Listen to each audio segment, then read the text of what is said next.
Hey guys, Riley Owen here. I thought it would be fun to do a Charley Chase collection video because this guy was fantastic and he really doesn't have as much recognition as he should. I think he is the fourth genius. I don't include Langdon. Some people put, okay, for those of you, I assume you're a silent film fan watching this. If you're not, there's the three geniuses that people consider the great geniuses of film comedy: Charlie Chaplin, Buster Keaton, and Harold Lloyd.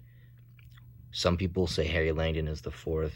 Some people say the fifth is Stan Laurel. I say the fourth, there's only a fourth, making the four geniuses, and I think that the fourth one is Charley Chase. This guy invented the modern sitcom, okay? Him and Leo McCarey, who was a director, they really perfected it. I shouldn't say invented, but they really brought it to life and took full advantage of it in a way I've never quite seen. The influence of this guy was incredible. He's one of those guys who he didn't always direct or write his films. He usually had more to do with them than just acting. But he was somebody who was such a creative force in whatever he did. He threw himself into his work, and it shows. Everything has the Charley Chase flavor. And so maybe people don't call him the fourth genius, fifth genius, sixth genius because he wasn't always writing and directing and starring in his films. But I mean, I don't think you need to do that to be the lead behind what you're doing. And he wasn't always the lead. Sometimes he was just an actor. But even in his acting, he was so strong. He had such a presence that it's undeniable. This guy was incredible and very talented. He knew several languages. I'm talking at a young age, he knew several languages, and he had a huge film career, and he died very young. This guy, okay, anyway, this book, I wanted to start with this book. The Charley Chase scrapbook. This guy went to so many different studios. This mainly focuses on Hal Roach, which most people are familiar with his work at the Hal Roach studio, but he did much stuff before and after Hal Roach. And this is amazing. This has it's expensive, but if you can pull up the dough, you'd love it. It's got great stuff in here. Not many words, that's the only problem with it. It's primarily pictures and little excerpts, but like this is the real Charley Chase. They took things from his actual scrapbook right here. And a lot of this stuff is so rare. You're only going to find it in this book. And yeah, so this is great. Very, very good book. I absolutely love this book. Okay. Now, when it comes to Charley Chase on physical media, it's really only recently that he's been having... I think he had maybe just one film on VHS in a compilation. Some guy was trying to put out, like, more obscure Hal Roach films. But when it comes to DVDs, for the silence, there's two main directions you want to go for Hal Roach territory, or I guess both. Charley Chase worked at Keystone and Educational Pictures before he went to Hal Roach. This is primarily Hal Roach stuff, but this focuses on his whole career, this set. And this is the one you want to get. If you're going to get one Charley Chase set, this is what you want to get. And it's called Becoming Charley Chase. And again, it's really pricey, but if you can get it, and if you can't get it, I'll show you a good alternative in a minute. But Becoming Charley Chase, and this DVD is really great. It's got lots of good stuff, commentaries. It's good. And so this set covers his career in silence. So it's a 4-disc set, and I wrote down here, disc 1 is before Roach, so this is stuff at Keystone, and I think there's one film from another studio. I don't remember what it was, and this is in terms of him as an actor. Disc 2 is solo comedies at Roach, so the Charley Chase series that most people are familiar with starts on disc 2. Disc 3, it continues. Disc 4, it's his work as a director.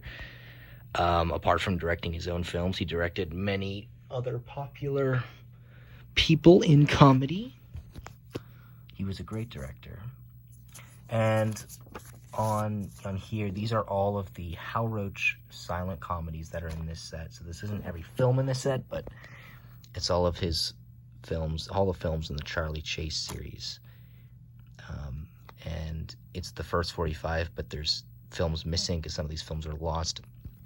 A surprising amount of Charley Chase is not lost. It was for a long, long time, but when this set came out, as well as some others, the majority of his work is intact, and it's found, and it's fantastic. The stuff at Keystone is a different story. Much of that is lost. Anyway, the stuff at Hal Roach here, so those are the films. Some of these are not complete, but if you're gonna, like I said, if you're gonna get one Charley Chase set, this is gonna be the one to get, because it is the biggest amount of film. It's the biggest bang for your buck, and there's a lot of love and passion put into the set. So I'm not gonna flip the disc around, but there's disc 2, disc 3, and disc 4. So definitely one you're gonna want to get if you are a fan of Charley Chase. Becoming Charley Chase. Now, an alternative, if you want to try the guy out and you're not familiar, or if you're just you're low on cash, you can also go this route, which is cut to the chase. And I think all of these films are ones that are not on the previous set, so you can get this in addition to Becoming Charley Chase. I think there might be one repeat, I don't know. But this is a cheap set, 10-15 bucks. Excuse me. And this has one of the most popular and best reviewed Charley Chase comedies, Mighty Like a Moose. Right there. And it even says selected for the National Film Registry in 2007. And this set has, how many? 1, 2, 3, 4, 5, 16, 17 films.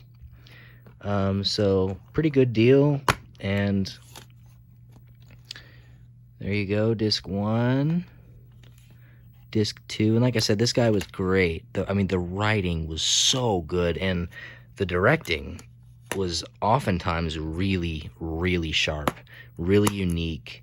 Camera angles and just ways to enhance the storytelling. Really good stuff. These films are super, super good. Now, towards the end of Charley Chase's career, he went to Columbia. He left Hal Roach and he went to Columbia. And these films, not all of them, but the ones that he starred in, did get released in this 2-pack. Charley Chase Shorts Volume 1 and Volume 2. Don't be fooled. This should be Volume 1 and this should be Volume 2. They got the order mixed up somehow. I don't know how they did it, but they did it. And these are also pretty cheap, though they are. I think they're like 20 bucks each, so I take that back. But these films, for the most part, Charley just was an actor. His drinking got really, really bad. He's a bit slower in these films. I think he's 36, 35, in his 30s, mid-30s in these films. But his drinking got so bad, you can tell he was slowing down, and I'm sure that played a part as to why he wasn't directing or writing anymore. But he still did. There was other films at Columbia that he directed and was writing on, and he did write on a handful of these films, and I think he directed one. Of course, he didn't get credit for it, but he never credited himself as Charley Chase when he wrote or directed something. He always credited himself as Charles Parrott, and that was his real name. And I should have mentioned, he did all sorts of things. He produced as well. He really was like a jack of all trades. But his presence on screen, like I said, is undeniable. So Volume 2 here, this should be Volume 1. So we have the shorts on there. All of these are fantastic. And one of these, it's on this set. I don't remember which one it is. I think it's the Awful... Goof, maybe. One of these films, oh no, it's Skinny the Moocher, I'm pretty sure, is a remake, partially, of an old film that he wrote called Limousine Love. And there's just things sprinkled in here that just scream Charley Chase, that he had to have wrote more than we know. It's hard to know exactly what some of these guys have done. Anyway, so you get more films on this set, but these are great. The films here were he died. These two he directed. The Heckler right here, he died. What was the last one that was released? I think it was the Skinny the Moocher.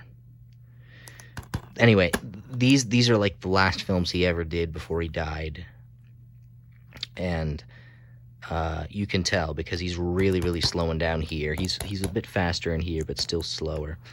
But these are great. I'll show you what the discs look like. They're just very regular, and they're DVD-Rs, which is unfortunate, but whatever.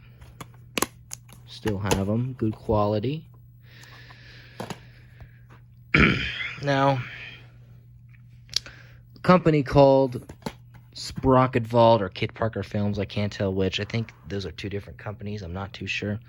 They started releasing Hal Roach films, and they released Charley Chase at Hal Roach Talkies Volume 1. And this is great. I do have another copy of this somewhere, but this is when talking pictures, films with sound, basically, were first coming out. Or becoming mainstream, I should say. And a year before this, Charley started doing sound films. So this here, we have those films. So very, very great. And he sings, too. He's a great singer. Now, all these films are great. They feel like extensions of what he was doing in his silence, which, like I said, his silence were fantastic. His silence were way better than these, but his talent is more of a showcase, I think, in these sound films, even though they're inferior, because he's playing multiple characters, and he's singing, and it's great. And he flawlessly adapted to sound, by the way. That's something few comedians were able to do. They weren't used to speaking on film. This was new. And Charley did it very, very well. Yeah. So this is 1930 to 1931. Then they released Volume 2, which is 32 to 33. And the films here, 1932 was also very solid. 1933, the films got weird. From this point on, the Charley Chase comedies changed completely. I don't know what it is. I think even towards the end of 1932, it started to get a little weird. I'm sure it was intentional. It definitely was intentional. Charley had been doing the same type of comedies for years. I'm sure he wanted to switch them up, and he wanted to do musicals, and you can tell because he sings a lot more starting in 1933. But, I mean, they become full-on musicals later on. I'll show you that in a minute, but this came in a black case. This is in a clear one because my disc here started a-cracking. And I don't know how well you can see it, but there's a line going all the way down, and it's very scary. This happens sometimes with DVDs, so I just have my own burned Blu-ray of those films, and then there's disc 2, so I changed it with a 3-disc set. So Charley Chase films start to get different. I would say in a bad way, but, experimental. He's doing different stuff. That's fine. And this is at the Hal Roach Talkies, 1934 to 1936, Volume 3. And this set is the worst of the three, I think, just because shorts were phasing out in terms of features, and here he sings a lot. The Cracked Ice, these are all like musicals. And then a lot of these films suck. And yeah, I mean, I don't know what to say. The Charley Chase comedy just got really, really strange and real fast. But it's still fun, and Charley Chase's talent is still unbelievable. It's still on full display. He's an amazing guy to watch and learn from. I mean, he had been acting since he was really, really little. So this is a 3-disc set this time. So these are all short films. And then they went ahead and released another volume, Volume 4, which goes back to 1929, which is the first year of his talkies. Now, he had Silence released this year, but he also had talking films. My favorite Charley Chase comedy of all time is on this set, and it's also the first one I ever saw. Crazy Feet. I saw that film, and I'm like, who is this guy? This Charley Chase guy. He's funny, and he's interesting to watch. There's him with Thelma Todd. Thelma Todd was fantastic. She was really funny, too. But this is just 1 disc, 6 comedies. Great. And then that brings us here. They started doing the Silence here, 1927. And now this is the best year of Charley Chase, I think, ever. All these films are fantastic. Charley's brother, Paul, he took over and directed these films this year instead of Leo McCarey, and boy, are the brothers talented, the Parrott brothers talented. Him and Charley Chase, his last name was Parrott, his brother's last name was Parrott.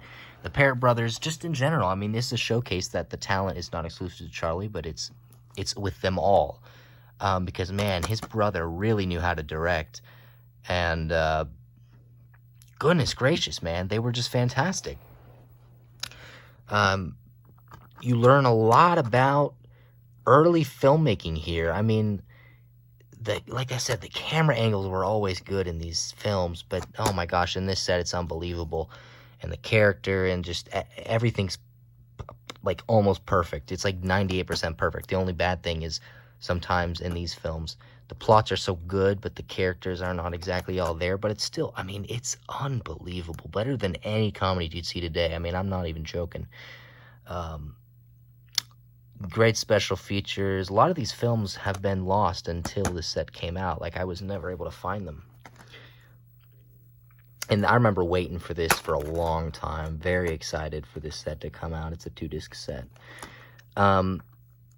This is from The Lighter That Failed, which is a very relatable comedy still today. It's just him trying to light his lighter, and there's a bit where he's trying to unscrew something, but he doesn't have a screwdriver, so he gets like this huge knife. It's like the only knife they have, I guess, and it's just huge, like machete. And he's trying to unscrew it, and I just laughed so hard at that. And I'm like, man, they were trying to figure out how to screw things without screwdrivers even in 1927.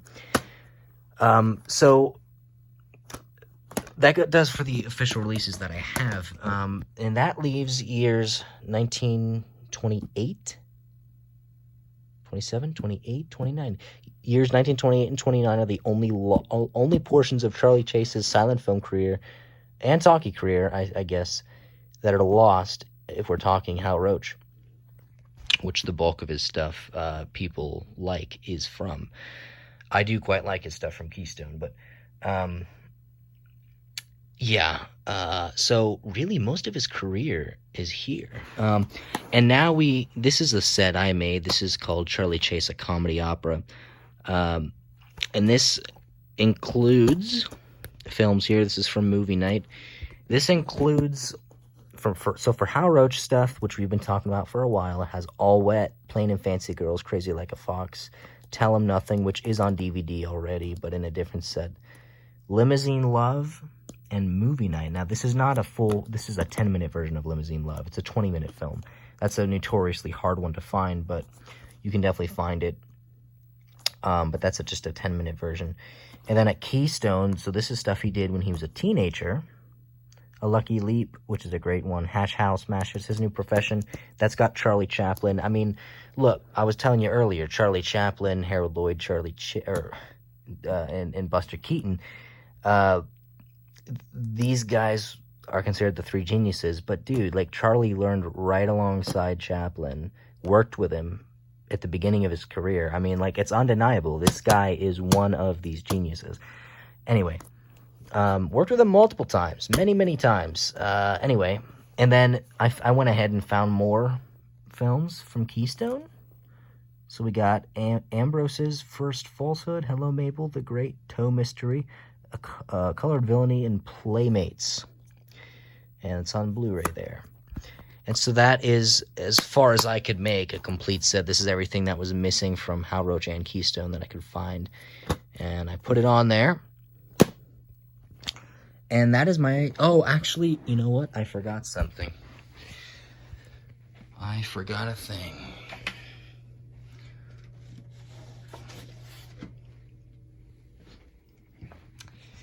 In this binder, I've got lots of... I'll show you guys this anyway, since I've never shown this off, but this has got a bunch of Hal Roach comedy stuff.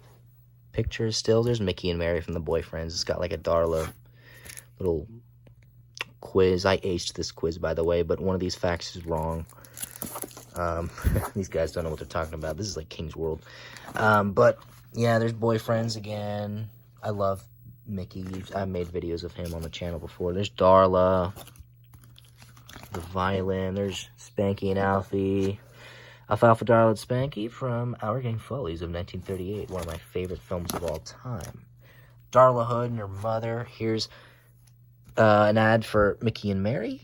Our Gang Boyfriends, from Our Gang and the Boyfriends. And their signatures are faint. But both Mickey Daniels and Mary Corman signed this. And we got Robert McGowan and Mary Corman. I mean, if you're watching this, you probably know who these people are, so I'm not going to but in here, we have some pictures. We have Thelma Todd and no, that's not Patsy, that's Zazu Pitts. Film there. Oh, what the heck was her name? I can't remember. She was funny. She was in a lot of these films. These are just Hal Roach pictures. Here's Harry Langdon. Thelma Todd. What film was this? Skirt Shy? And here's Zazu Pitts and Thelma Todd again. They were a female comedy team at Hal Roach. They were fantastic. The writing on their films was great. And this is what I was talking about. This is Crazy Feet, my favorite Charley Chase comedy. This is a still with Charlie up top, Thelma Todd. This film is, I'm telling you, this film's fantastic. It was one of his first sound films, and it was just, oh man, it's perfect. It's comedy perfection, and very free-flowing. Anyway, that's my Charley Chase collection. I'll see you all later. Thanks for watching. There's one thing I forgot. I may have already uploaded this film on the channel. I don't know. If not, it probably will be soon. This is an 8mm. Here it says Charley Chase. This is an 8mm film print of Settled at the Seaside, which I want to say was 1914, but it very well could have been 1915 or 16. I'm just going off memory, but here's the film, and it's got some warping, but it's perfectly fine. Nothing's wrong with it. It's, it's a pretty good print, but yeah, there we go.